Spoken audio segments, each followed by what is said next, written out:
Yes study point के इस class में आपका स्वागत है।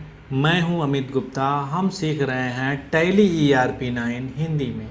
टैली में आज हम सीखेंगे, टैली में अकाउंट बुक्स का उपयोग के बारे में आज हम सीखेंगे। अकाउंट बुक्स के अंतर्गत हम cash book, bank book, ledger, group summary, sales register, purchase register और जर्नल रजिस्टर के बारे में देखेंगे। इस क्लास में आज हम टैली के अकाउंट बुक्स के बारे में जानेंगे और इसका क्या उपयोग होता है टैली में, इसके बारे में हम देखेंगे। अकाउंट्स बुक ओपन करने के लिए हम गेटवे ऑफ टैली में डिस्प्ले को सेलेक्ट करेंगे। डिस्प्ले का शॉर्टकट की डी होता है। जब हम डी को सेलेक्ट करेंगे तो डिस्प्ले का विंडो ओपन हो जाएगा। इसमें अकाउंट्स बुक को हम सेलेक्ट करेंगे जिसका शॉर्टकट की होता है ए को जब सेलेक्ट करेंगे तो अकाउंट बुक्स का विंडो खुल जाएगा। जब हम अकाउंट्स बुक को ओपन करते हैं तो इस तरह उसका विंडो ओपन हो जाता है, जिसमें पहला कैश बैंक बुक्स है, दूसरा लेजर है, तीसरा ग्रुप समरी है, चौथा ग्रुप बाउचर है, फिर सेल्स रजिस्टर है, परचेज रजिस्टर है और जर्नल रजिस्टर है।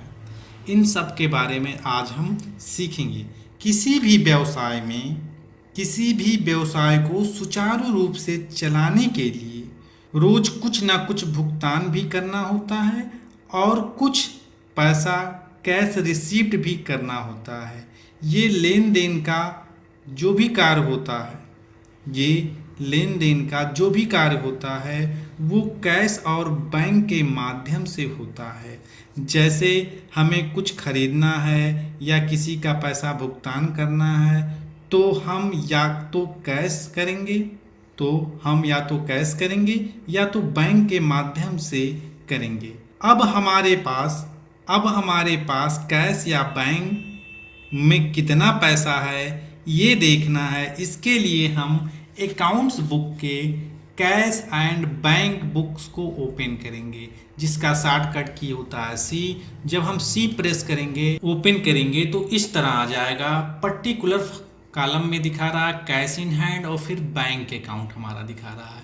ये राधा कंपनी है और राधा कंपनी का बता रहा है 1 अप्रैल 2020 से 2 मई 2020 तक का ये जितना भी काम किया गया हुआ है उसका कैश एंड बैंक का क्लोजिंग स्टॉक दिखा रहा है कि हमारे पास कंपनी में कैश कितना है। तो ये बता रहा है कैश 3,33,000 रुपया है और हमारे बैंक अकाउंट में 1,70,000 रुपया है। इसी को डिटेल्स में देखने के लिए हम एल्ट के साथ F1 यानी डिटेल्स को ओपन कर लेंगे तो ये बता रहा है कैश इन हैंड यानी हमारे पास कैश 3,33,000 रुपया है और बैंक अकाउंट में 1,70,000 रुपया है जो SBI बैंक है। इसको और भी डिटेल्स में अगर देखना है तो जिसको हमको डिटेल्स में देखना होता है उसको सेलेक्ट करके इंटर प्रेस कर देंगे तो वो और भी डिटेल्स मंथली वाइज दिखाई देगा। बता रहा है अप्रैल में 5 लाख रुपया डेबिट किया गया था और मई में 3,30,000 रुपया क्रेडिट किया गया है। अब हमारे पास क्लोजिंग 1,70,000 रुपया है। ये 3,30,000 किसको पेमेंट किया गया है, इसमें भी मई के महीने का पूरा डिटेल्स देखना है तो फिर एक बार इंटर की को प्रेस करेंगे तो वो पूरा मई महीने का डिटेल्स हमको दिखाई देगा डेट वाइज और पर्टिकुलर में किसको हमने बैंक के माध्यम से पेमेंट किया हुआ है वो दिखाई देगा। कौन से बाउचर से हमने पेमेंट किया हुआ है और यहाँ पर बाउचर नंबर दिखाई देगा और कितना रुपया हमने पेमेंट किया हुआ है।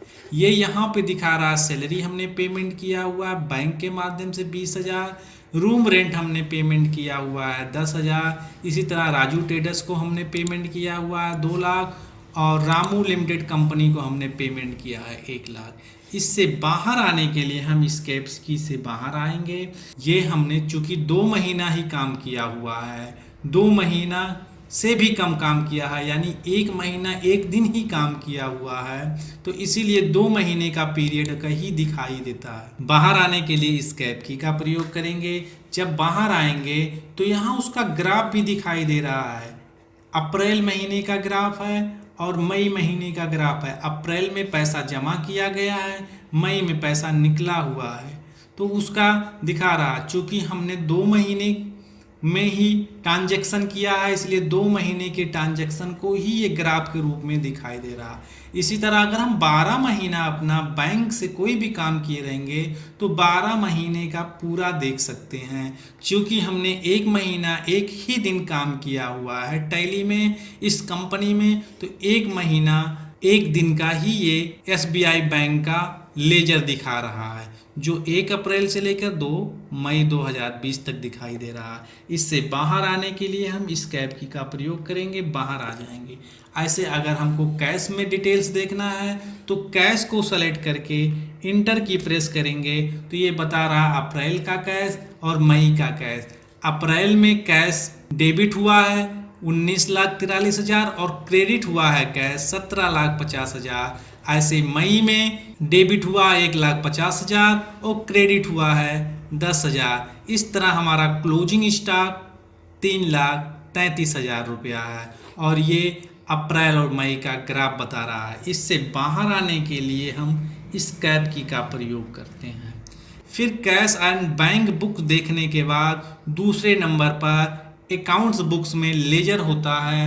लेजर को जब हम सेलेक्ट करेंगे तो टैली में हम काम करते समय जितना खाता ओपन किए हुए हैं, जिन खातों का हम अकाउंट ओपन किए हुए हैं उनका लेजर्स फील्ड से देख सकते हैं एक साथ। जब लेजर को सेलेक्ट करेंगे तो नेम ऑफ लेजर खुल जाएगा, नेम ऑफ लेजर की सूची खुल जाएगी। उसमें से जिस लेजर को हमको देखना है डिटेल्स में उस लेजर को हम सेलेक्ट कर लेंगे। जैसे राम एंड मोहन कंपनी का हमको लेजर देखना है तो उसको सेलेक्ट करके इंटर की प्रेस करेंगे तो ये 1 अप्रैल से लेकर के 2 मई तक राम एंड मोहन कंपनी से जो भी काम किए रहेंगे वो दिखाई देगा। ये बता रहा 2 अप्रैल को हम इससे माल परचेज किए हुए थे 5,80,000 का, तो वो दिखलाई दे रहा है। इस पर भी डिटेल्स देखना है तो एक बार इंटर की प्रेस कर देंगे तो हमारा अकाउंटिंग बाउचर वाला विंडो ओपन हो जाएगा,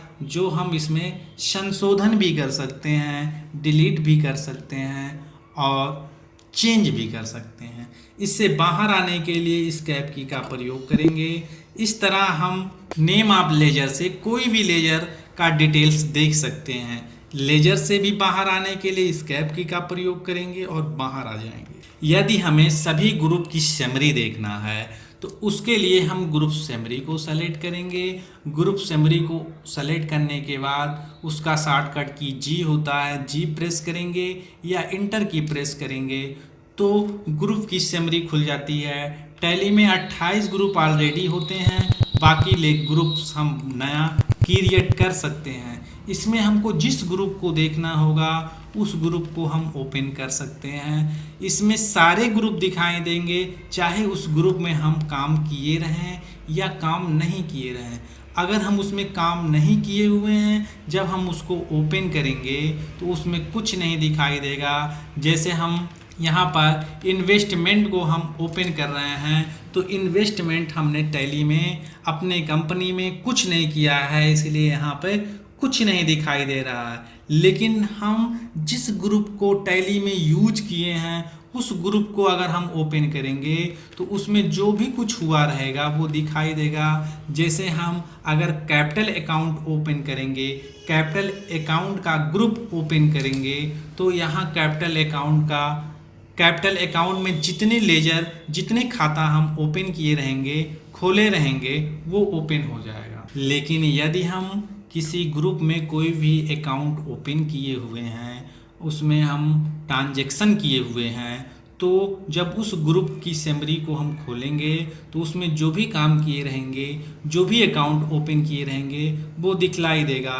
जैसे हमें अगर डायरेक्ट एक्सपेंसेस या इनडायरेक्ट एक्सपेंसेस देखना है तो डायरेक्ट एक्सपेंसेस पे जब क्लिक करेंगे, डायरेक्ट एक्सपेंसेस में 2 अकाउंट खोले गए हैं, जो रूम रेंट है और सैलरी है, तो रूम रेंट और सैलरी का डिटेल्स दिखाई दे रहा है।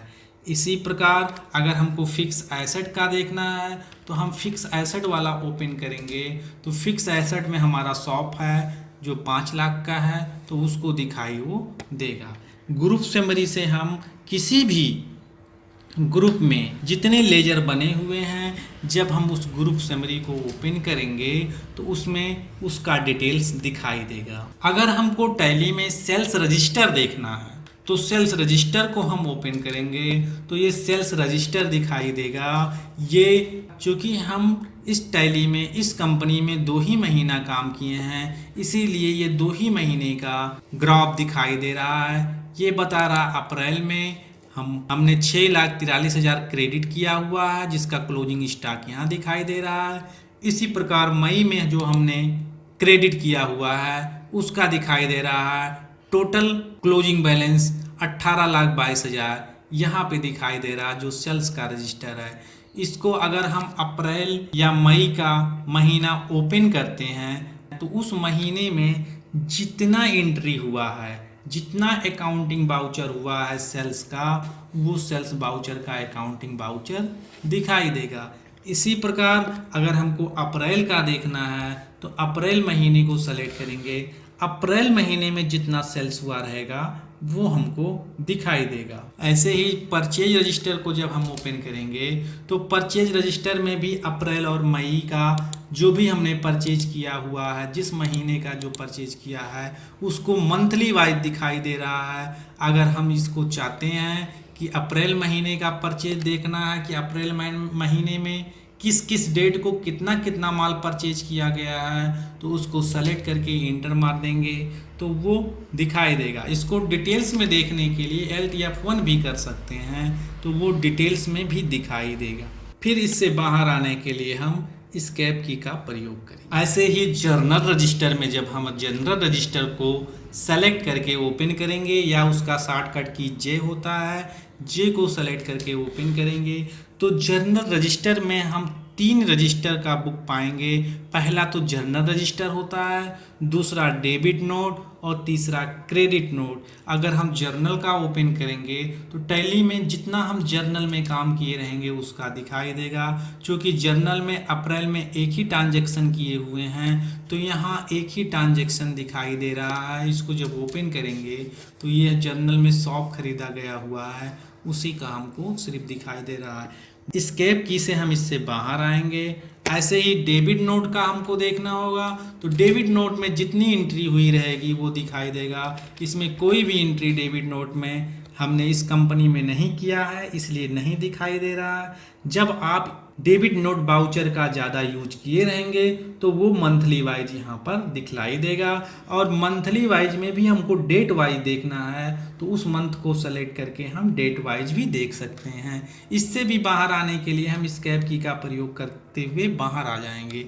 इसके बाद क्रेडिट नोट बाउचर का रजिस्टर देखना है तो क्रेडिट नोट रजिस्टर देखने के लिए क्रेडिट नोट रजिस्टर को सेलेक्ट करके इंटर की प्रेस कर देंगे तब भी खुल जाएगा, या उसका शॉर्टकट की सी होता है, सी कर देंगे तब भी वो खुल जाएगा। इसमें मंथली वाइज जितना भी ट्रांजैक्शन हुआ होगा, लेन देन हुआ होगा क्रेडिट नोट से संबंधित, इस रजिस्टर में वो दिखाई देगा। चूँकि मई में एक ही ट्रांजैक्शन हुआ है क्रेडिट नोट का, इसीलिए यहाँ पर एक ही दिखाई दे रहा है। इसको जब ओपन करेंगे तो ये डिटेल्स में दिखाई देगा कि किस डेट को हुआ है और पर्टिकुलर फील्ड में पर्टिकुलर वाले का नाम रहेगा। यहाँ बाउचर क्रेडिट नोट्स है और एक ही बाउचर हुआ है, क्रेडिट अमाउंट में 60,000 रुपया है। इससे बाहर आने के लिए एस्केप की का प्रयोग करेंगे। इस तरह आज हमने टैली में सीखा कि अकाउंट बुक्स ऑप्शन का प्रयोग कैसे किया जाता है और क्यों किया जाता है।